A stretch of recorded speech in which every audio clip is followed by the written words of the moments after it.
बिस्मिल्लाहिर्रहमानिर्रहीम। अस्सलाम वालेकुम। अपने YouTube चैनल पर आपको खुश आमदीद कहते हैं। दुआ है कि आप जहां भी रहें खुश खुरम रहें, हंसते और मुस्कुराते रहें। अच्छा जी, 3 अहम खबरें हैं जिन पर आज हम बहस करेंगे। तीनों खबरों के बारे में आपका जानना बहुत जरूरी है। पहली खबर है, उमर चीमा और एजाज सईद साहब ने कुछ चौंका देने वाले इंकशाफात किए हैं। इस पर आगे चलकर बात करते हैं। दूसरी खबर है, कौमी सलामती कमेटी का आज एक अहम इजलास होने जा रहा है। इस इजलास में क्या फैसले होंगे, इस बारे में भी आपको आगाह करने की कोशिश करेंगे। और तीसरी जो खबर है वो ये है कि इमरान खान साहब की जानब से आज से मुल्क भर में एक बार फिर जलसे जुलूस रैलियों का इनअकाद किया जा रहा है। इसके पीछे क्या वजूहात हैं, इस पर भी बहस करेंगे। तो चलते हैं पहली खबर की तरफ। और पहली खबर है जी, उमर चीमा और एजाज सईद साहब ने गुज़श्ता रोज एक व्लॉग किया। बहुत सारे लोगों ने इस व्लॉग को देखा भी होगा, जो नहीं देख सके उनको हम बता देते हैं कि एजाज सईद साहब ने ये इंकशाफ किया है कि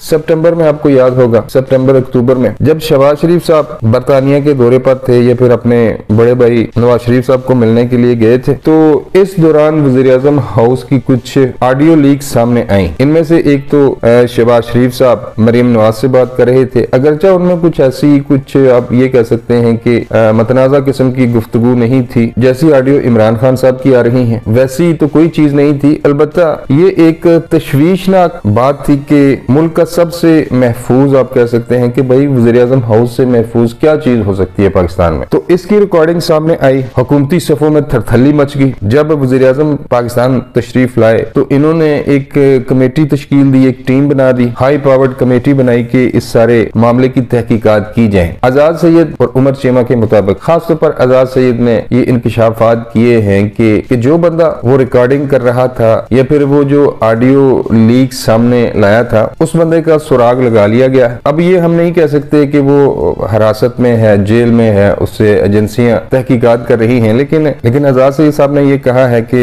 वज़ीर-ए-आज़म के एडीसी, नाम वो बता रहे हैं, उनका नाम है मेजर अरसलान साहब, वो ये रिकॉर्डिंग वगैरह कर रहे थे। और जब मजीद इस पर तहकीकात की, एक हसास इशू है, मैं ज्यादा नहीं बोलना चाहता भाई, वो एक पंजाबी की मिसाल है कि कमीज उठाओगे तो अपना ही पेट नंगा होगा। तो इसलिए मैं बहुत मुहतात रहते हुए आपको बता रहा हूँ कि जिन साहब से पूछ-गुछ या तहकीकात की गई, उन्होंने कहा कि सर मैं तो मुलाजिम हूँ, मैं तो वही करूंगा जो मेरे बॉस मुझे कह रहे थे। और जब उनसे उनके बॉस के बारे में पूछा गया तो फिर वही भाई, वो जहाँ से इमरान खान साहब को ठंडी हवाएं आया करती थी, फैज हमीद साहब, जिस शख्स को पकड़ा गया, हिरासत में लिया गया या जिससे तहकीकात की जा रही थी बकौल एजाज चीमा साहब, वो पाकिस्तान आर्मी के एक मेजर हैं। और जो उनके बॉस थे वो भी उस वक्त के 3 स्टार जनरल थे, जनरल फैज हमीद साहब। एक फोन मेजर अरसलान साहब के पास था और दूसरा था फैज हमीद साहब के पास। जब तहकीकात की गई तो पता चला कि दोनों के आपस में राब्ते थे, यानी जो भी ऑडियो लीक्स हुई उस वक्त, तो उसमें ये दोनों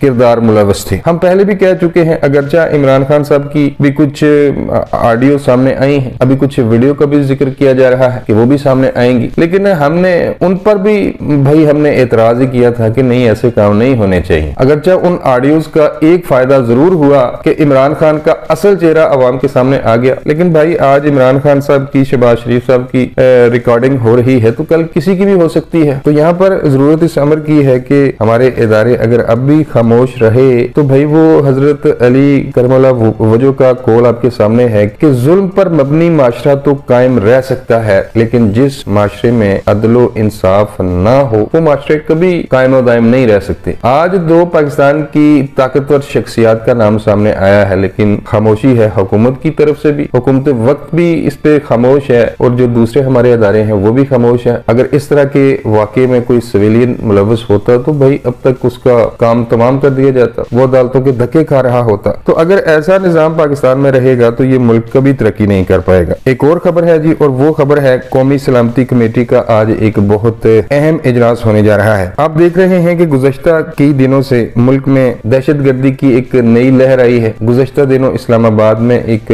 गाड़ी को रोका गया, हमारे एक इस्लामाबाद पुलिस के जवान ने अपनी जान का नजराना देकर वो जो दहशतगर्द आए थे उनको रोक लिया, और जो भी उनकी मनसूबाबंदी थी, जाहिर सी बात है कि भाई उन्होंने किसी बड़ी शख्सियत को या किसी बड़ी इमारत को टारगेट करना होगा, तो उस शहीद ने अपनी जान का नजराना दिया और मुल्क को एक बड़ी तबाही से बचा लिया। इस तरह और भी कैप्टन फहद साहब वो भी शहीद हुए, कुछ और भी वाकयात हुए। तो दहशतगर्दी की एक नई लहर है पाकिस्तान में इस वक्त, और इस दहशतगर्दी की लहर के पीछे अगर किसी को कसूरवार ठहराया जा सकता है या किसी बंदे की नालायकी है, तो फिर अगर ताने बाने में लाए जाए तो जो KPK की हुकूमत है भाई, वो तो पिछले 8 माह से ना उनको पता है कि सूबे में क्या हो रहा है। तनख्वाहें देने के लिए उनके पास पैसे नहीं है। उनका एक ही काम है कि हेलीकॉप्टर उन्होंने लिया हुआ है, और इमरान खान साहब को पहले वो हेलीकॉप्टर में बैठाते थे, कोई 80 जलसे कर दिए, और फिर वो असेंबली से बिल भी मंजूर करवा लिया कि नहीं जी 2008 से लेकर 2022 तक हेलीकॉप्टर का जो इस्तेमाल हुआ है वो कानूनी है। मसलन इस तरह के तो ये 2 नंबर लोग हैं। तो ये सारे बैठे हुए हैं बनी गाला, सूबे की किसी को फिक्र नहीं है। वहां दहशतगर्द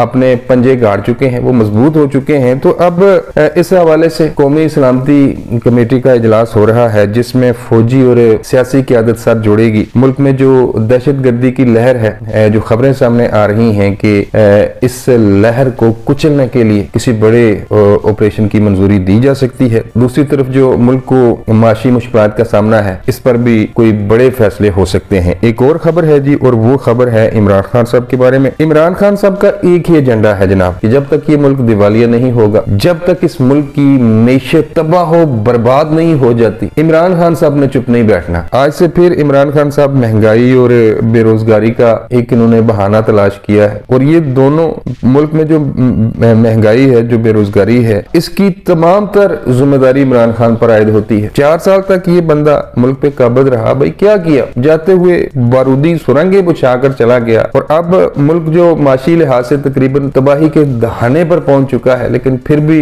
जो पाकिस्तान के मुहाफिज हैं और जो मौजूदा हुकूमत है, इस मैशत को बचाने की हर मुमकिन कोशिश कर रही है कि मैशत का पहिया चलता रहे। लेकिन इमरान खान साहब जानते हैं कि जब तक मुल्क की मैशत को तबाह बर्बाद नहीं किया जाएगा, मेरा नंबर नहीं लगेगा। तो आज से फिर ये जलसे जुलूस और रैलियों का इनकाद करने जा रहे हैं। लेकिन मैं आपको ये भी बात बताता चलूं कि पहले 70 जलसे या 80 जलसे जिस बंदे ने करवाए, वो तो भाई अपने घर को चले गए हैं। अब वो खुल खेड़ नहीं होगी। अगर मुल्क की मैशत को मजीद नुकसान पहुंचाने की कोशिश की जाती है, या इमरान खान साहब मुल्क में पॉलिटिकल इंस्टेबिलिटी पैदा करने की कोशिश करते हैं, तो भाई वो लाड़ प्यार वाला सीन नहीं होगा। इस बंदे को गिरफ्तार किया जाएगा, और वो जो बलूचिस्तान में एक मच जेल है, मैं काफी दिनों से जिक्र कर रहा हूँ कि उसकी एक मिर्ची वार्ड है, उसकी सफाई वगैरह करवा ली गई है, तो उधर खान साहब को फेंका जाएगा। ये चंद अहम खबरें थी जो मैं आपके गोश गुजार कर चुका हूँ। मिलता हूँ किसी नए वीडियो में। अल्लाह निगहबान।